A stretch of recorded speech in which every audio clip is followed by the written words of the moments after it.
वही जशपुर के अपने गृहग्राम बगिया में मुख्यमंत्री विष्णुदेव साय का खेती किसानी से आत्मीय जुड़ाव एक बार फिर देखने को मिला है। मुख्यमंत्री सुबह खेत पहुंचे और बैलों की जोड़ी के साथ हल चलाकर बियासी की। खेत में हल की मूठ थामते ही उन्होंने खेती से जुड़ी पुरानी यादें साझा की। मुख्यमंत्री ने कहा कि किसान परिवार से होने के नाते खेती उनके लिए सिर्फ आजीविका का साधन नहीं बल्कि जीवन का संस्कार है। गांव और खेतों में उन्हें मेहनत का सम्मान, प्रकृति के साथ सामंजस्य और अपनी जड़ों से जुड़े रहना दिखाया।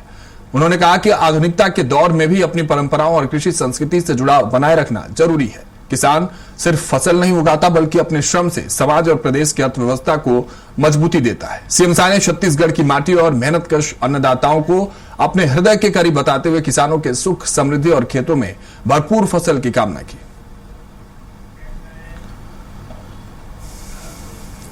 वही जशपुर के अपने गृहग्राम बगिया में मुख्यमंत्री विष्णुदेव साय का खेती किसानी से आत्मीय जुड़ाव एक बार फिर देखने को मिला है। मुख्यमंत्री सुबह खेत पहुंचे और बैलों की जोड़ी के साथ हल चलाकर बियासी की।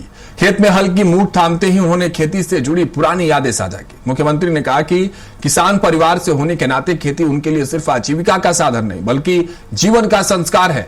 गांव और खेतों में उन्हें मेहनत का सम्मान, प्रकृति के साथ सामंजस्य और अपनी जड़ों से जुड़े रहना दिखाया।